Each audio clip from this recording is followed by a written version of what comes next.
다시 한 번 더 울리지 않는 핸드폰을 들고 요즘 따라 내 거는 내 거 아닌 내 거라잖아.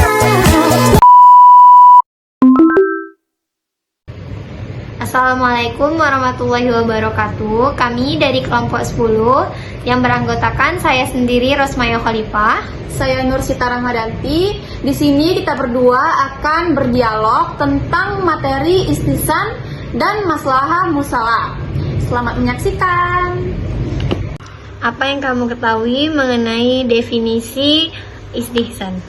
Jadi istisan itu adalah ta'rifuhu al-istisan al-lughadu al-ashan hasanan wa fi istilah al-usuliyan huwa adu al-mujtahin muqtada qiyasin qalil muqtada qiyasin khafiyin afwan hukmin kulliyin li hukmin istina lidalnin in qadabahu fi aqlihi rajaha ladaihi hadda al-udul fi idha aradat waki al-walam yarid nasun bihukmiha wa al-nazar fiha wijtahi muqtalifahani ihdahuma zahiratun taqdihi hukman wa al-ukhra qafilatun taqdirim hukman akhar wa qalamani binafsihi mujtahin dalilul rajaha wajahaha al-naziri kafiya fa'adal wajtiha al-nazari zahira wa hayya summa saran al-istisan. Al-istisan wa qama dalika idna hakim wa hudul kulliyan qama binafsihi al-mujtahin dalilul yaqtadi istina al-ajum al-izatin min hadda bi hukmin akhar wa fadala aina yusamma sonan al-istisan. Jadi istisan menurut bahasa adalah menganggap sesuatu hal yang baik. Nah, menurut istilah ulama fikih, istisan itu adalah berpalingnya atau berpindahnya seorang mujtahid dari tuntutan qiyas yang jali atau yang nyata kepada tuntutan qiyas yang khafi atau yang samar. Dan juga dari tuntutan qiyas yang khafi atau samar atau hukum yang kuli umum kepada hukum istanai karena terdapat dalil yang mementingkan perpindahan.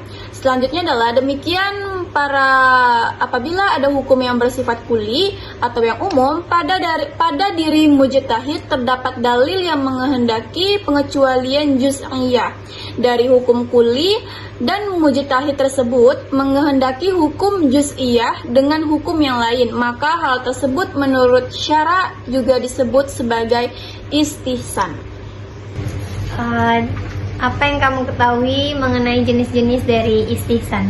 Jenis-jenis istisan adalah an'au min ta'rifihi al-istisan syar'an yatabayyanu annahu naw'ani ahaduhuma tajrihu qiyasin khafiyin ala qiyasin jalil badalil wa tahnihuma istisan juz'iyatin min hukmin kulliyin bidalil.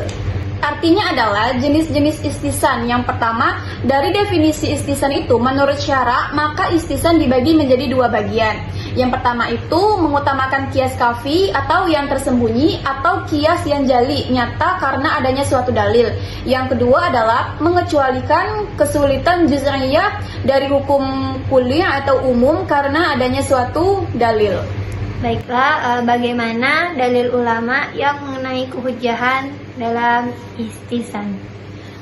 Jadi kehujahan tentang istisan adalah hujjiyatuhu min ta'rifi al-istisan wa bayani nawani yatabayyanu annahu fi al-haqiqah laysa masdaran tasniniyya mustaqilal li'ana ahkama al-naw al-awwal min nahi dahilul huwa al-qiyasun al-kafi alladhi tarajjaha ala qiyas al-jalil bima itina anna lahu qalbu al-majtahini mina al-marjitiha wa huwa wajhu al-istisan wa ahkamu anna min nawadi daliluha huwa al-maslaha allati isqada tasana istisan al-juz'iyati min al-hukmin al-kulli al-hizatun ya'barahu anna bi wajhi al-istisan.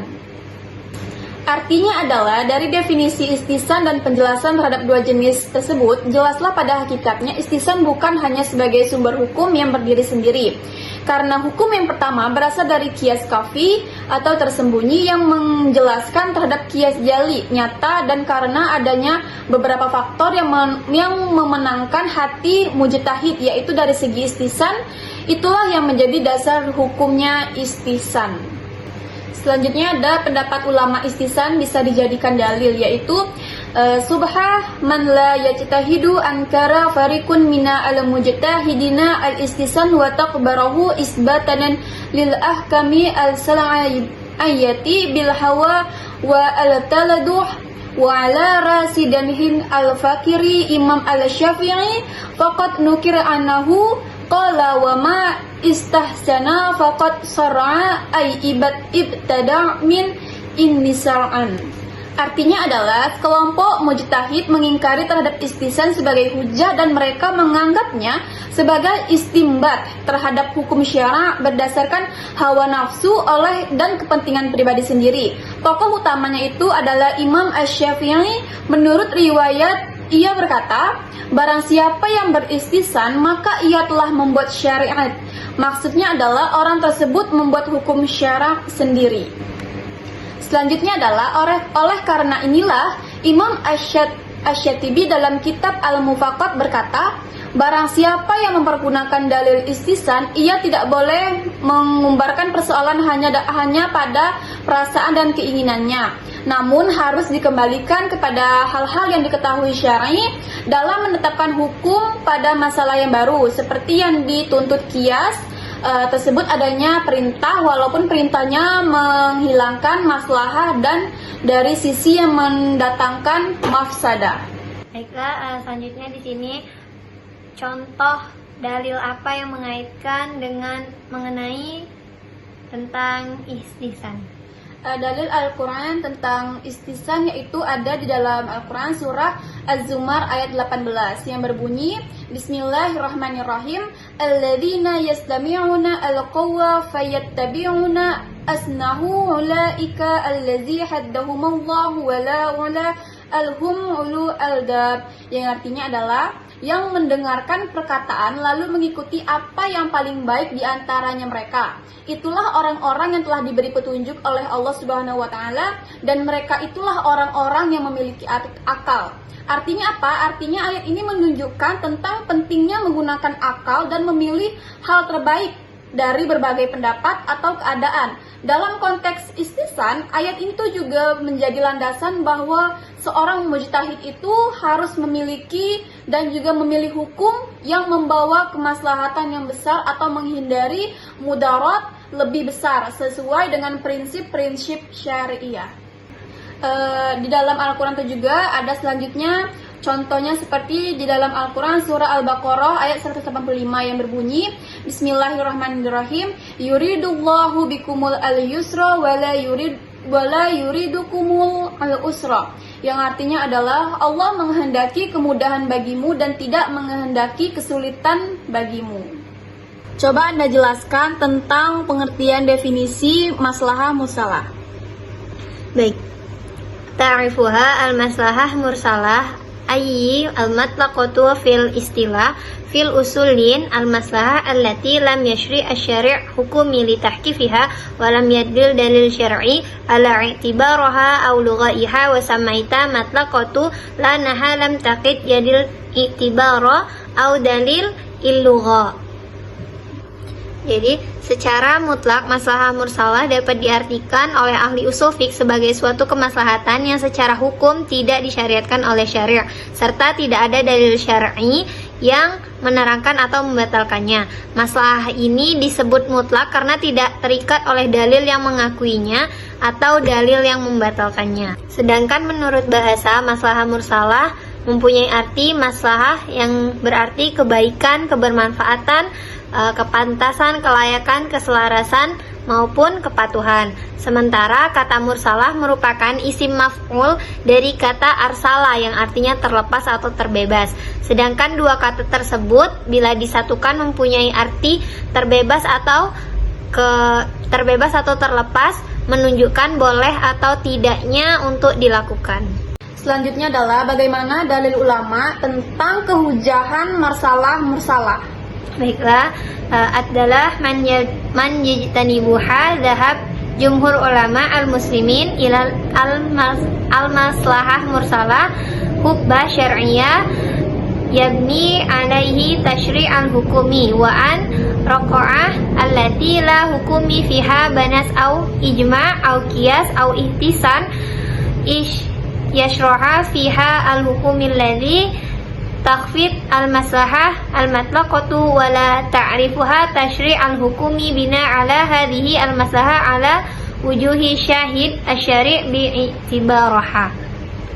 Baik, dalil ulama yang berhujjah menggunakan maslahah mursalah. Jumhur ulama Islam berpendapat bahwasanya maslahah mursalah adalah hujjah syar'iyyah yang dapat dijadikan dasar pembentukan hukum. Adapun kejadian yang tidak ada hukumnya dalam nas, ijma, qiyas maupun ihtisan, maka hukum di dalamnya disesuaikan dengan kemaslahatan umum.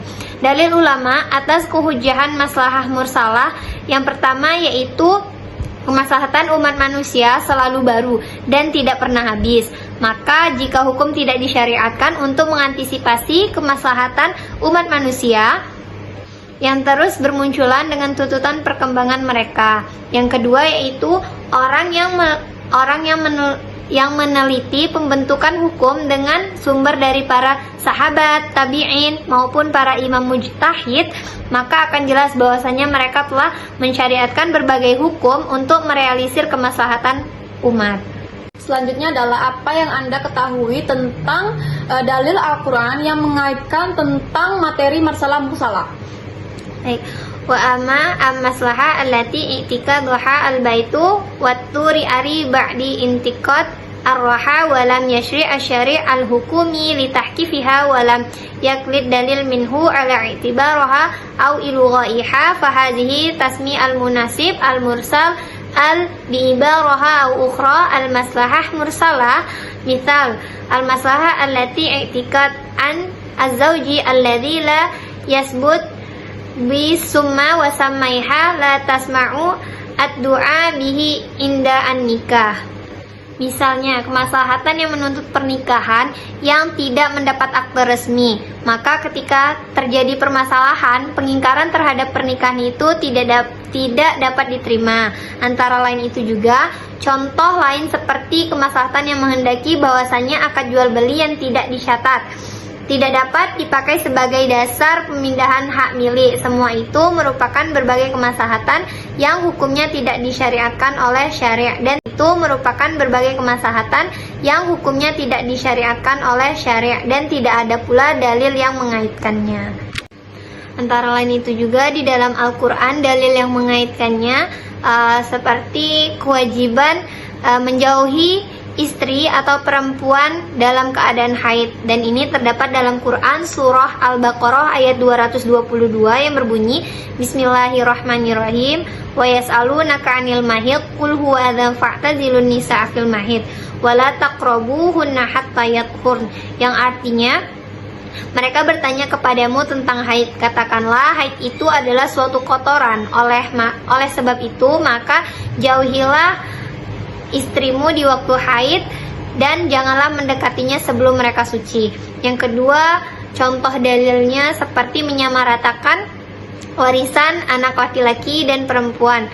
Terdapat dalam Quran surah An-Nisa ayat 11 yang berbunyi Bismillahirrahmanirrahim yusikumullahu fi auladikum lidzakari mithlu hazzil unsayain, yang artinya Allah mensyariatkan bagimu tentang pembagian pusaka untuk anak-anakmu, yaitu bagian seorang anak laki-laki sama dengannya 2 bagian orang anak perempuan. Selanjutnya adalah apa yang Anda ketahui tentang macam-macam dari masalah mursalah. Baik, macam-macam maslahah mursalah terbagi menjadi 3. Yang pertama yaitu maslahah daruriyat, adalah perbuatan yang berhubungan dengan kemaslahatan pokok umat manusia di dunia maupun di akhirat, yang apabila hilang seluruh atau sebagian darinya, maka kemaslahatan tersebut akan terwujud. Yang kedua yaitu maslahah hajiat, yaitu semua bentuk prinsip hukum Islam mengacu pada ketentuan hukum yang dibuat untuk memudahkan kehidupan manusia dengan tujuan meningkatkan kemaslahatan utama dan mengatasi kesulitan yang dihadapi manusia. Yang ketiga yaitu maslahah tahsiniyat, kemaslahatan yang sikapnya pelengkap, atau maslahat tahsiniyat mengacu pada kebaikan yang bertujuan untuk meningkatkan moralitas dan keindahan. Kebaikan ini tidak dapat berdampak negatif kecuali terjadi dalam kehidupan manusia. Sekian dialog mengenai materi istihsan dan maslahah mursalah dari kelompok kami. Mohon maaf apabila dari dialog kita berdua ada kesalahan. Kita akhiri. Wassalamualaikum warahmatullahi wabarakatuh.